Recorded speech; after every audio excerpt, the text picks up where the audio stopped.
Good morning. So, this is a church that has a great tendency to hold on to their pastors for a good amount of time. You're probably unfamiliar with standard protocol for a pastor's last sermon. It gets to be a lot more raw and honest. We get to say the things we've always wanted to without afraid of getting fired. I hope you're ready for what I'm calling my 95 grievances. Oh, some of you aren't sure if I'm serious. Everyone who knows me well knows today's not my last sermon. That's next week. So you have a week to prepare for that one. No, today my intention is very simple, a little bit different. I have a story. It's just a story. We're just gonna go through one story of the Bible. And we're going to go and draw out some of the cool hidden little nuances in this story. And as we go through it, might take a few bunny trails here or there. But I do know I am not unaware that a sermon should have a point. So I'm going to begin with the point. We have no excuse. I may wrap it up with the point. I might come back to the point. But if I do not, here's the point right off the bat. I know that I have been conditioned and trained to identify with the hero, with the protagonist. The entire entertainment industry is structured around my need to feel like the victor. If you watch any good superhero movie or comic, even the best superheroes with the greatest powers has to have a weakness, otherwise the audience cannot resonate with the protagonist, and that's what we want. But applied to the big biblical narrative, to my spiritual life, I also want to be the protagonist, the hero, the victor. I'm sure many of us probably do. But as I read the story of David, I see something a little bit different. And I have to question myself. I have to wonder, am I better off considering myself as a supporting cast? I wonder if being the supporting character in another person's story is more important than being the hero in mine. Just a question. I'm just posing it to you. I'm posing it to me. But what I see as I read the story of David is the product of his environment. He is made through the interventions of God, but especially through the people that surround him, through Samuel, through Nathan, the prophets, through Saul, through Abigail, through Jonathan.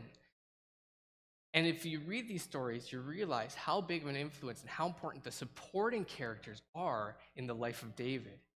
David left definitely an impressive legacy, very, very impressive legacy. But, and don't judge me too harshly for this, I'm not always super impressed with David's character. David is, to me, impulsive, a little bit entitled. He's a warrior for sure. He has blood on his hands.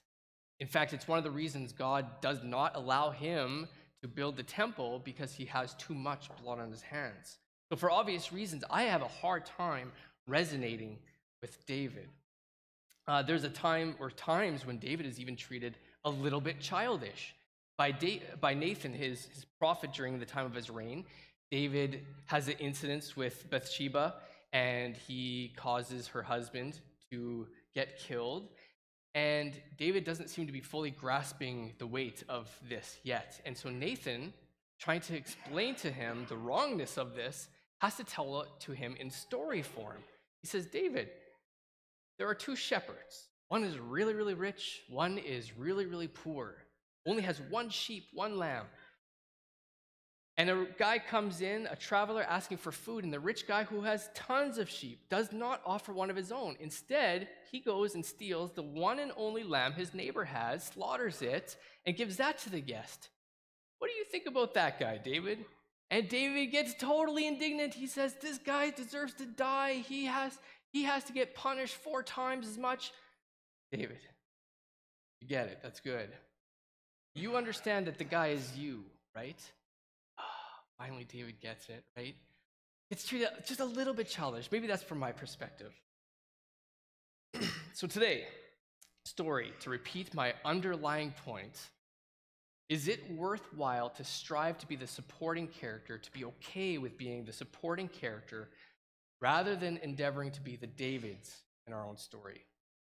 And we're going to do this all in 1 Samuel 25. I'm going to park right there most of the sermon. If you want to follow along, that's where I'm going to be. 1 Samuel 25. 1 Samuel 25 is so poetic, it is almost an allegorical intermission between two other very profound stories. In 1 Samuel 24, David saves Saul's life. In 1 Samuel 26, David saves Saul's life. Now, when two stories that are very, very similar are sandwiched around another story that is seemingly unrelated, but with highly coincidental crossover themes and heavy symbolism, the Hebraic audience is meant to look at that story in the middle and pay attention to the details. It's almost like a parable. So 1 Samuel 25 starts this way. Now Samuel died, and all Israel assembled and mourned for him, and they buried him at his home in Ramah. Then David moved down into the desert of Maon. He's on the run from Saul. A certain man in Maon who had property there at Carmel was very wealthy. He had 1,000 goats and 3,000 sheep, which he was shearing in Carmel. Now, our first hint that this story may have more in connection with the ones that go before and after is that it's noted by commentators that the fact that it's mentioned he has 3,000 sheep is more than coincidental to the fact that Saul is said to have had 3,000 men in the chapter before. Oh, he's said to have 3,000 men in 24 verse 2 and 26 verse 2. And here we have the 3,000 sheep in 25 verse 2. Just kind of an interesting coincidence. To go on, verse 3, his name was Nabal, and his wife's name was Abigail. She was an intelligent and beautiful woman, but her husband, a Calebite, was surly and mean in his dealings. Now, names are very important here.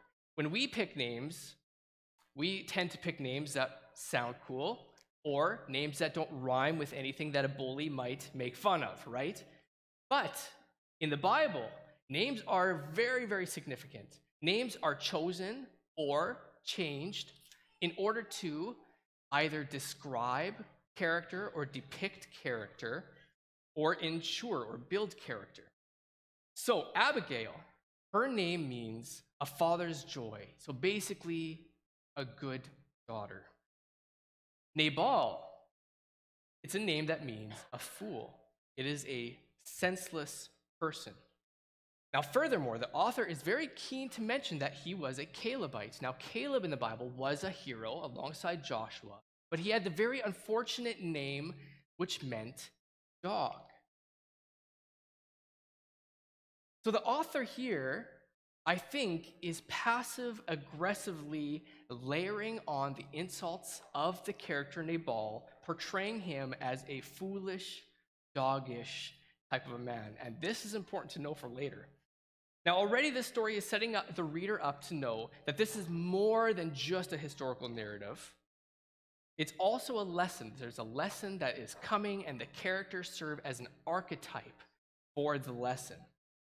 They're clearly setting up a stark contrast between Abigail, the beautiful, intelligent one, and Nabal, the foolish, doggish man. So, verse 4. While David is in the desert, he heard that Nabal was shearing sheep. And so he sent 10 young men and said to them, "Go up to Nabal at Carmel and greet him in my name. Say to him, 'Long life to you, good health to you and to your household, and good health to all that is yours.'" So basically, go and butter him up. Now, I hear it's sheep shearing time.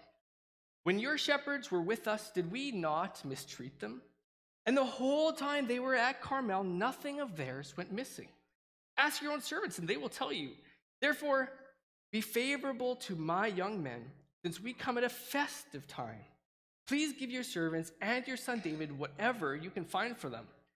When David's men arrived, they gave Nabal this message in David's name, and then they waited.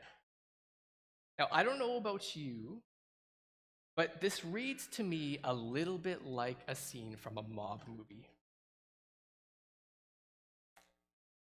You may have noticed that we did not mug, nor murder, nor thieve from you. What's that worth to you? Be ashamed if something were to happen to something you enjoy during such a festive time. It's unlikely David chose Nabal's place, a wealthy farmer, to choose to camp by. And admittedly, I'm probably being a little bit overly harsh against David in this sermon. You'll notice that, and that's okay. Every commentator I've read up until now assures that we should probably not be too harsh against David, because he is simply following what is the normal customs of hospitality of that day. But I will reveal my hand a little bit, that I do honest with myself, empathize a little bit with Nabal here. And I can say with confidence, we're not supposed to. Here's Nabal's answer. Verse 10. Nabal answered David's servants, "Who is this David? Who is this son of Jesse?" Funny, I don't recall him mentioning who his father was. "Many servants are breaking away from their masters these days. Why should I take my bread and water and the meat I have slaughtered for my shearers and give it to the men who are coming from who knows where?" What an insult. Who do you think you are? Who are you, David? Right? Who is your family? They're insignificant enough for me to not know who you or your family are. Where are you even from? Just piling on the insults. The worst one of all, the worst insult Nabal could offer him, I've heard that there are all kinds of rebellious servants running away from their master. So basically, you're just some wicked servant. You're just on the run, right? Why should I give you anything? Now, verse 12. David's men turned around and they went back. When they arrived and they reported every word, David said to his men, "Put on your swords." So they put on their swords, and David put on his, and about 400 men went up with David, while 200 stayed with their supplies. Now, according to ancient customs, up until this point, David is apparently in the right. I would venture to say that at this point, David may be acting a little over dramatically. David might be better off at this point following the advice of Jesus, who said, "When the town is unhospitable to you, just shake off the dust from your sandals and move on." David is strapping on his sword. He has a warrior heart. Verse 14. One of the servants told Nabal's wife, Abigail, "David sent messengers from the desert to give our master his greetings, but he hurled insults at them. Yet these men were very good to us. They did not mistreat us, and the whole time we were out in the fields near them, nothing went missing.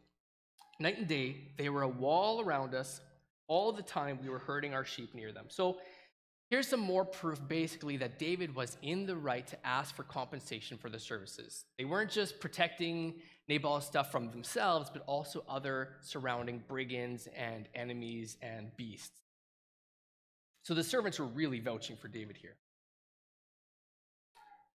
Now think it over. Think it over and see what you can do, because disaster is hanging over our master and his whole household. He's such a wicked man that nobody can talk to him. You can't have a rational argument with Nabal. So this is exhibit number 2, that we are really not supposed to be identifying or relating with Nabal. Verse 18. Abigail lost no time. She took 200 loaves of bread, 2 skins of wine, 5 dressed sheep, 5 seahs of roasted grain, 100 cakes of raisin, and 200 cakes of pressed figs, and loaded them onto donkeys. And then she told her servants, "Go on ahead, I'll follow you." But she did not tell her husband, Nabal. You ever gathered food for 600 hungry men from the stores of your own pantry? This is kind of an example of just how much Nabal had.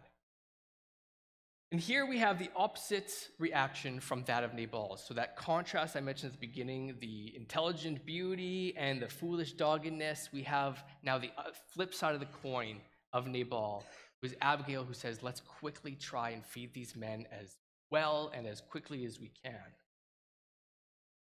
Also, without calling or telling her husband Nabal.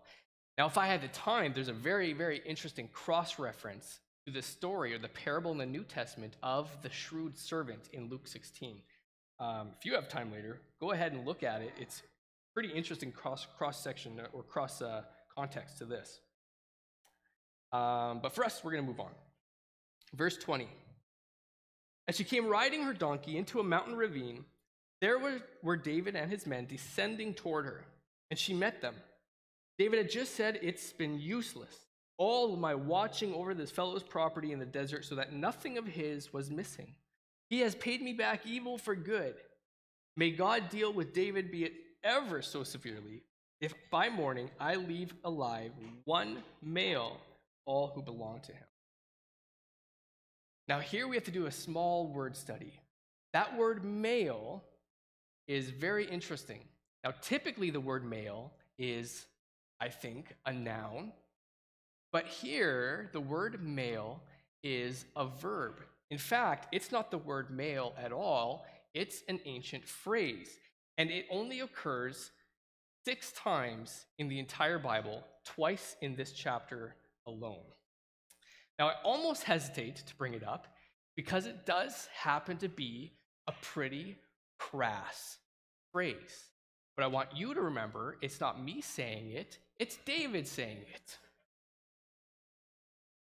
Anybody who has a King James version, you might be the only ones in this room who are going to see it in its accurate translation. But the word male, the verb is anyone or all who stand to relieve themselves against a wall, except much more crass than that. So this is David's curse, and this is very, very important because we are again associating Nabal plus his whole household. We're associating them with the mannerisms of a dog. Again, this foolish, dogged man. It's noted when the observable behavior of dogs was used to describe a person, that was considered the ultimate insult. So for example, the book of Proverbs says the fool is like the dog who returns to his vomit. So we are still stacking up insults against Nabal. Here it's David's turn. Also, it's worth mentioning, not only because I think we have to recognize that there's humor in the Bible, and you're going to see the humor of that phrase in a bit, but also there's another connection to Saul in chapter 24, the previous verse. David spares his life as Saul was relieving himself outside of David's cave. So we are supposed to, as a reader, keep in mind all of these things, the name meanings, the word Nabal, the dog, Saul before and after. We're supposed to be trying to keep all these things in our minds as we read. It's just hard with an English translation, and we are not a Hebraic culture. So now we're going to go on, keeping these things in our mind. Verse 23. When Abigail saw David, she quickly got off her donkey, and she bowed down before David. With her face to the ground, she fell at his feet and said, "My lord, let the blame be on me alone. Please let your servant speak to you. Hear what your servant has to say." So Abigail, again, acting very, very humbly. In fact, taking the blame for Nabal. Please blame me. I'll take your wrath. I'll take the judgment. Just acting in a way that we're supposed to be kind of saying to ourselves, okay, she's acting the right way.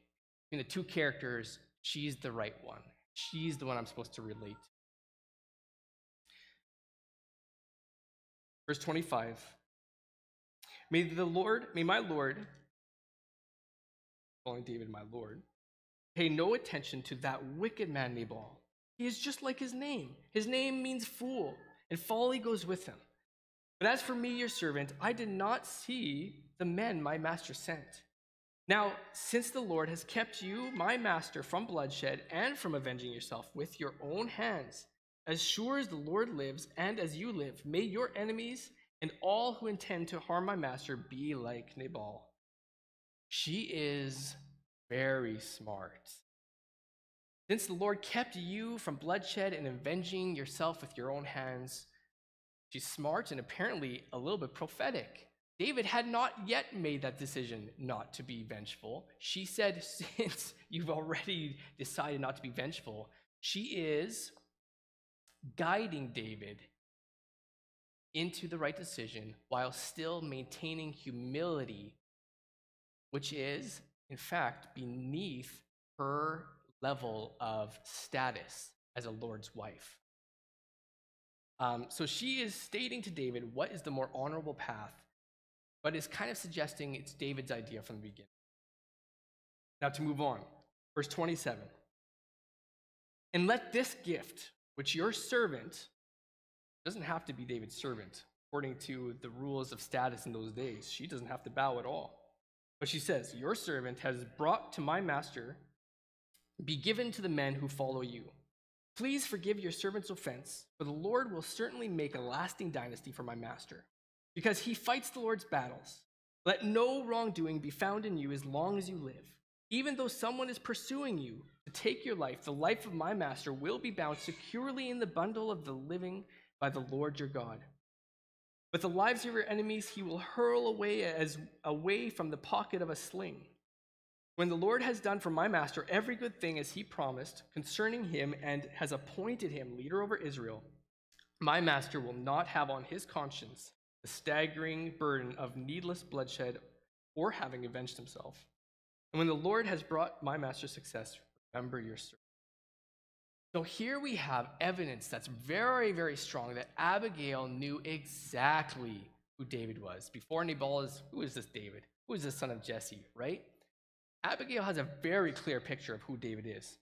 So first of all, she knows that David fights the Lord's battles. She admits that. She knows that Saul is pursuing David.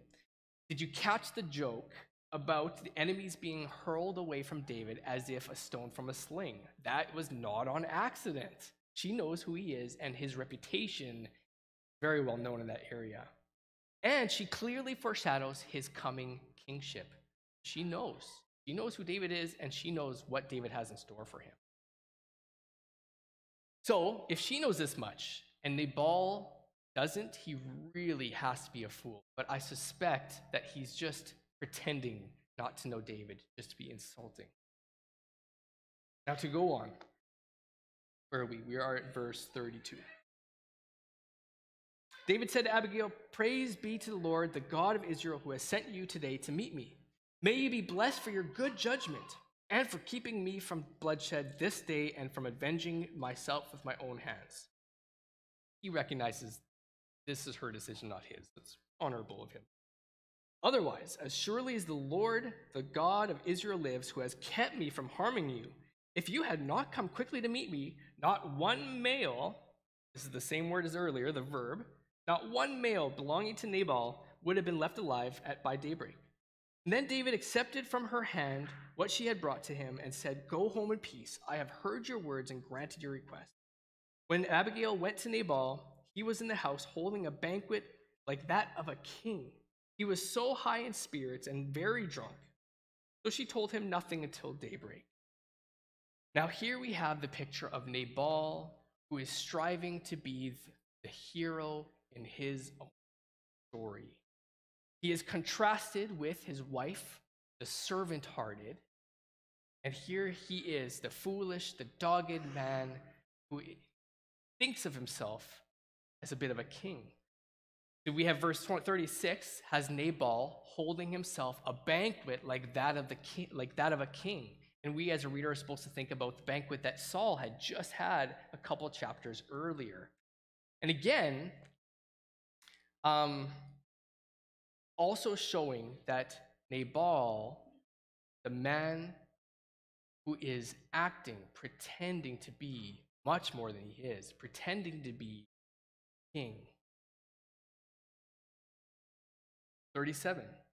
Then in the morning, when Nabal was sober, His wife told him all these things, and his heart failed him, and he became like a stone. About 10 days later, the Lord struck Nabal, and he died. Now, here's another brief word study, and again, I think probably only those of you who have the King James Version will see this, but that word sober is meant to be the punchline of an ongoing joke in this chapter. The word sober is better translated to say, as the wine was coming out of him. Picture that with the verb that we heard about David. And it's at that moment that is the moment of his death. So in his most doggishly act, David doesn't fulfill on his curse, but God does instead. And here's my take on it. Apart from the hidden craftiness of the author in Scripture, I do see a point, and trust me, there's a point. I want you to consider David's crass curse. Consider the way the author compares Nabal to being like a dog. And we have to, or I ask myself, well, how does a dog mark his territory? The foolish husband now is more concerned with maintaining his own boundaries, collecting his own stuff, marking what is his and what should not be you. You have not earned this. You are just a foolish slave running with your master. You don't get any of this stuff. This is the full image that Nabal is supposed to represent. And this is why, if I'm completely honest with myself, I identify a little bit too much like Nabal. Trying to be the hero of my own story, expanding my own borders, protecting what is my own, what I've earned, even if allowed to by law and entitled to by law. And maybe focus on that too much, if I'm honest. And the story is making a point that doesn't matter how much stuff I have, I still die with nothing. And I wonder if Jesus had Nabal in mind when he told a parable. I'll just read it from Luke 12. Jesus tells this parable. The ground of a certain rich man yielded an abundant harvest. He thought to himself, what shall I do? I have no place to store my crops. And then he said, this is what I will do. I will tear down my barns and build bigger ones, and there I will store my surplus grain. And I'll say to myself, you have plenty of grain laid up for many years. Take life easy. Eat, drink, be merry. But God said to him, you fool, the crossover. This very night, your life will be demanded from you. Then who will get what you have prepared for yourself? And this is how it will be with whoever stores up things for themselves, but not rich towards God. We have him, the foolish man who stores up for himself, and Abigail, who is rich towards God. Moving on, verse 39. When David heard that Nabal was dead, he said, praise be to the Lord, who has upheld my cause against Nabal for treating me with contempt. He has kept his servant from doing wrong and has brought Nabal's wrongdoing down on his own head. And then David sent word to Abigail, asking her to become his wife. His servants went to Carmel and said to Abigail, David has sent us to you to take you to become his wife. She bowed down with her face to the ground and said, here is your maidservant ready to serve you and to wash the feet of the master's servant. Abigail quickly got on a donkey and, attended by her 5 maids, went to David's messengers and became his wife. David also married Ahinoam of Jezreel, and they both were his wives. But Saul had given his daughter Michal, David's wife, to Paltiel, son of Laish, who was from Galim. Now, I hesitate to go deeper into Scripture than the author intends, but I don't know if I can resist drawing out a pretty powerful parallel, alliteration. Sorry. So Abigail married a harsh and foolish master. Abigail meets the righteous king who asks for a fair and small portion of their wealth, which is basically due to him to begin with. Nabal offers nothing and dies with nothing. He loses everything. It reminds me of the quote, he is no fool, loses what he cannot gain. He is no fool who loses what he cannot keep to gain what he cannot lose. I think that's how it goes. That's a nice quote. Abigail, on the other hand, recognizes the justness of this future king. He's not asking more than what he is owed anyways. And she is eager to give the future king what he is entitled to anyways. And Abigail nearly immediately, her small investment multiplied because she marries that future king. She gives him that amount he asked for, and in marriage, she immediately gains it all back through marriage anyways. And then some. And then lots. How much does this parallel our own lives? The calling to give little of what we have to the king with the promise to gain everything.